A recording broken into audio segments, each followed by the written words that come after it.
I think the hardest thing for me about this separation is knowing that despite what I did and what I said, what I looked like, this person saw me for who I was and just didn't choose me. I just cried my eyes out. I cried my heart out. I prayed to God.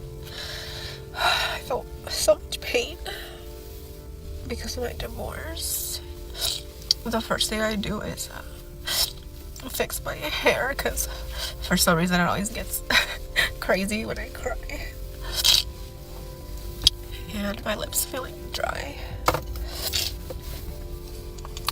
So I always put my liquid lipstick, just kind of be more presentable because I hate feeling like this.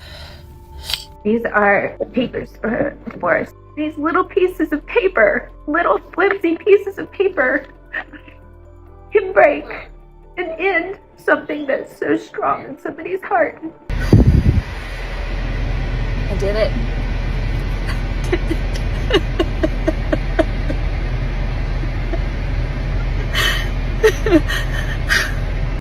It's Coronation Day. It's Coronation Day. The clip marks a clear turning point after a long relationship comes to an end. But what looks simple on the surface carries years of built-up emotion underneath. I tear reflects both release and lingering weight, shaped by everything that happened before the final moment, where silence often said more than words ever could. The story then moves into the aftermath of an 8-year marriage, shown through personal recordings and reflections that piece together the emotional timeline of separation. Each moment adds another layer, revealing how complex endings become when memories, expectations, and reality no longer align in the end. It highlights how the same breakup can be experienced in completely different ways, depending on perspective, timing, and what each person carried into it. Here's this. These are papers for divorce. And it's very sad. I don't understand how 8 years of trying my best to love somebody and fight for them and put up with so much abuse can just be wiped out with little papers. It's not easy. And as much as I know that this needs to happen, it still hurts because I never wanted this. I actually did love him. And I know how can you love somebody that does those things to you? I don't know. I don't know why. Maybe I see brokenness in people, and I know that we can all be better people and heal if we want to. I'm sad because this is the dreams that I had for us as a family and as husband and wife, and these little pieces of paper, little flimsy pieces of paper, can break and end something that's so strong in somebody's heart. And it's hard. I'll get through, but I'm sharing my journey with you guys, every part of it, just so you know that you're not alone, and you guys make me feel not alone. So She refers to the divorce papers as small, fragile sheets, focusing more on their appearance than the heavy decision behind them, creating a contrast between what is seen and what is deeply felt. The clip shows her driving, signing, and recording each step, turning a personal and emotional moment into something carefully documented and structured in the end. It reflects how life-changing decisions are often shaped through personal perspective, where emotion and narration define how the moment is understood. Day 1 after filing. And I feel so sad. I know I'm going to go through different emotions, but right now I feel sad. I think the last time I felt a pain like this was when my mom died. And in a way, this is a death of hope. And I look around and I just want to scream. Like, I see the Christmas trees that I put up and all this beautiful home, and all my dreams I had for us, I just want to scream. I just want to like run away. I don't want to see any of this. It hurts, you know? I don't want to see it. I know that this is going to be a process for me, ups and downs. And I'm sure, you know, y'all are probably like, Corey, smile, like get over it, you know? But this is my page to heal and to be brutally honest about every piece of this journey. So I barely slept last night. I've got a migraine. My heart's broken. And so much of me wishes that he'd be like, I'll change. I'll fix this. I love you. I'm sorry for all the things I said. You know, you never deserved it. I'll never say that again. I'll pay attention to you. I'll communicate with you. I'll lose my anger. It's not going to change. But I guess I'm somebody that will always have hope, because not always have hope. Until the divorce is done, I'll always have hope that things could change. And I guess that's just me being stupid, I'm sure many of you would say. Or maybe it's just me trying to see the good in everybody. I don't know what it is. I'm not weak. I don't know why I became this woman. Who am I? But this is where I'm at today, this morning. Day 1 after filing shows her exhausted, sleep-deprived, and emotionally drained, standing in the same home she once helped build, but now feeling distant and unfamiliar. Surrounded by everyday reminders like Christmas decorations she once placed with care, the space now carries a heavier emotional tone, turning comfort into reflection.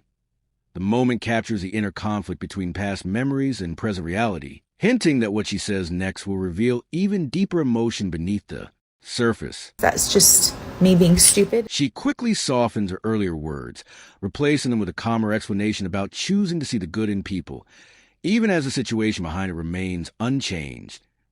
Beneath the shift in tone is the same emotional reality, expectations that didn't fully align with what actually unfolded.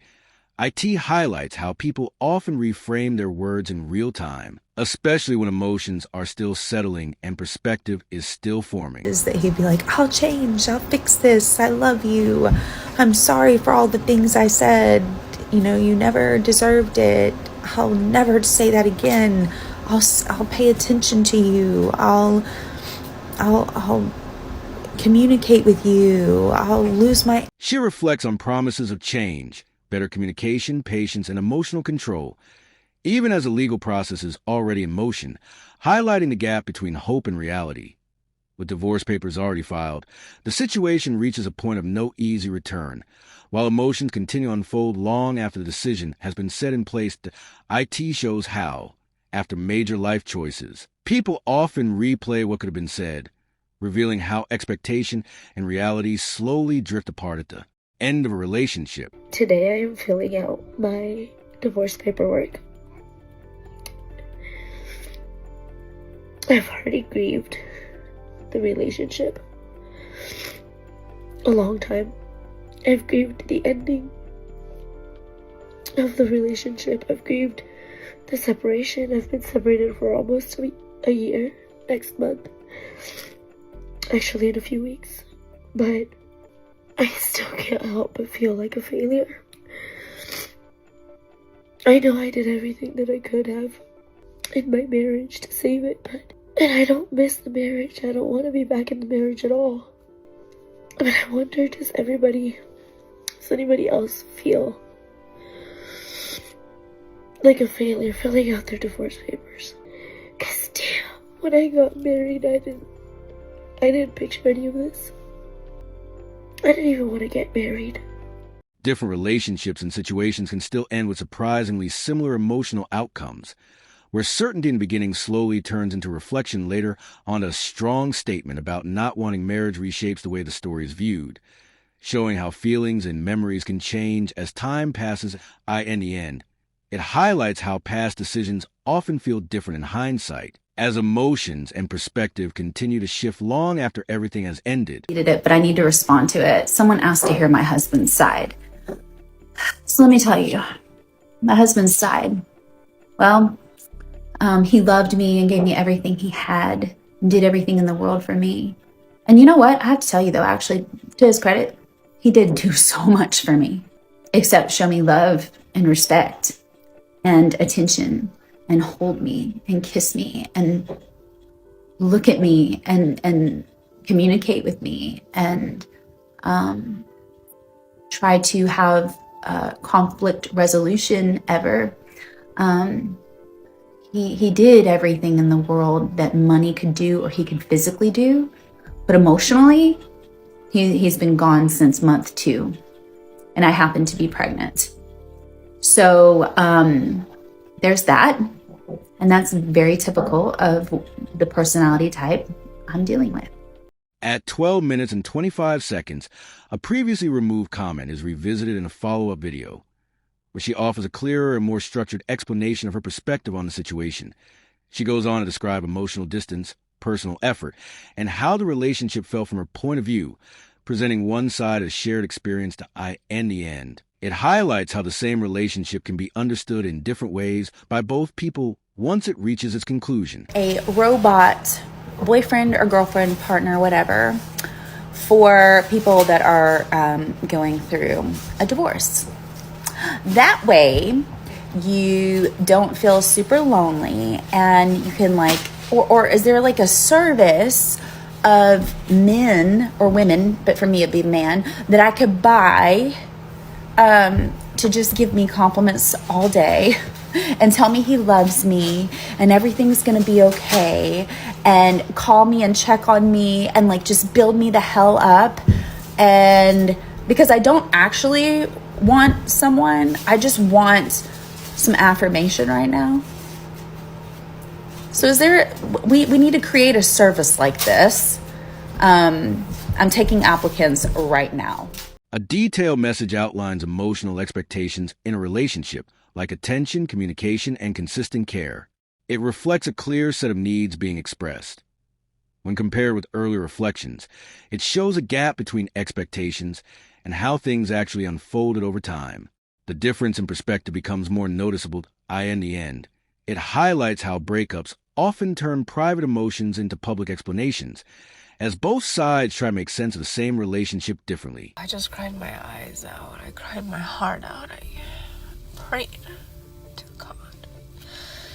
I felt so much pain because of my divorce. And I have to pick myself up. So that's always a challenge. But the first thing I do is fix my hair, because for some reason it always gets crazy when I cry. And my lips feeling dry. So I always put my liquid lipstick, just kind of be more presentable, because I hate feeling like this.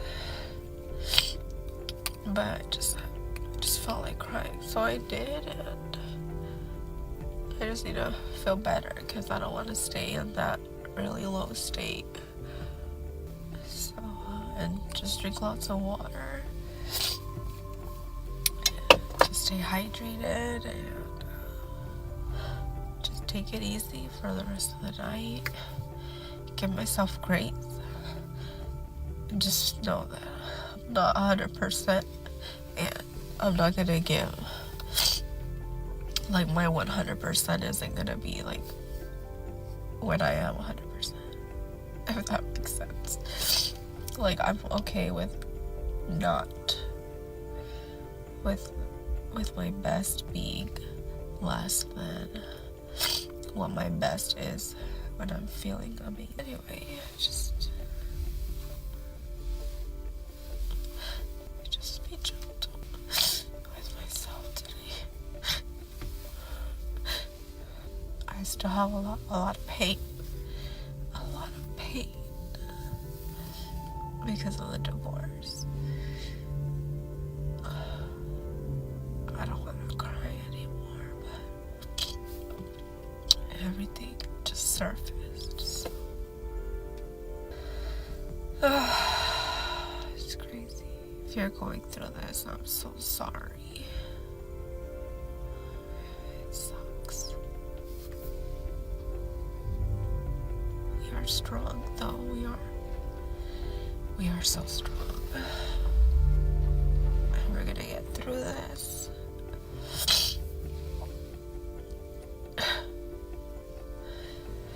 Different situation, but the same pattern of emotions being recorded and shared.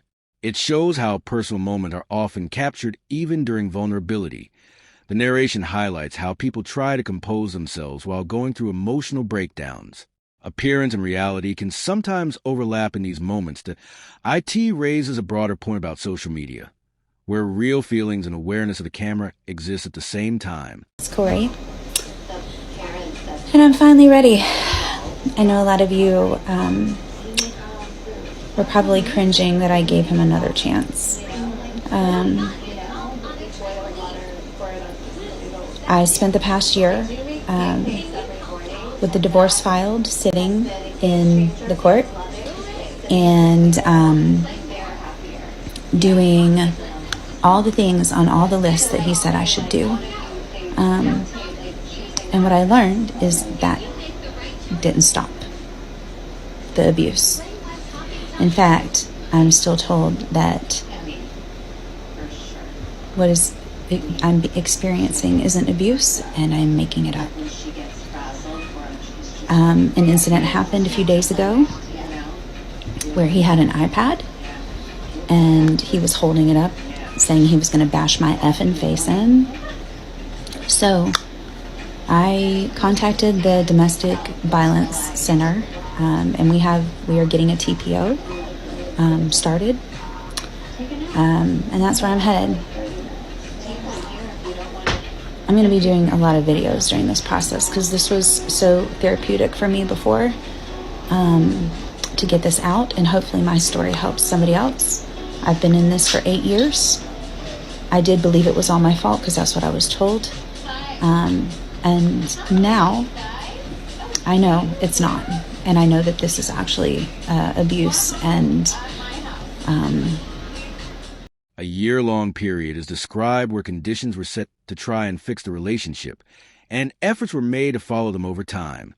It reflects a structured attempt to address ongoing issues. Later, the situation reaches a more serious stage with outside involvement, showing how things escalated beyond private efforts. Different perspectives emerge about how that year unfolded. The focus stays on the sequence of events and how the same timeline can be interpreted differently depending on each side's view. I did it.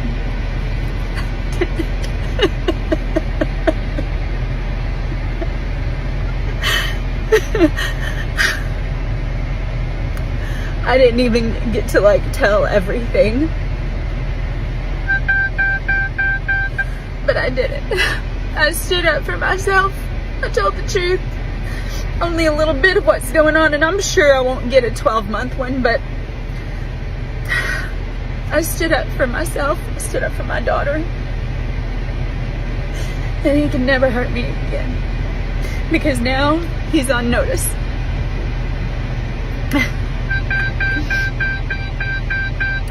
I don't even know. I'm so sad, but I feel so relieved to just tell the truth.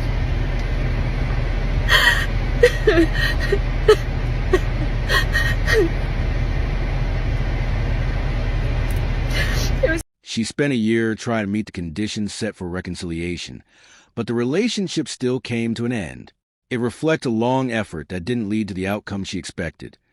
The situation raises different views about what happened during that time and how both sides experienced it.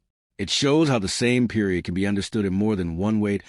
In the end, it highlights how breakups often leave behind different interpretations of the same story.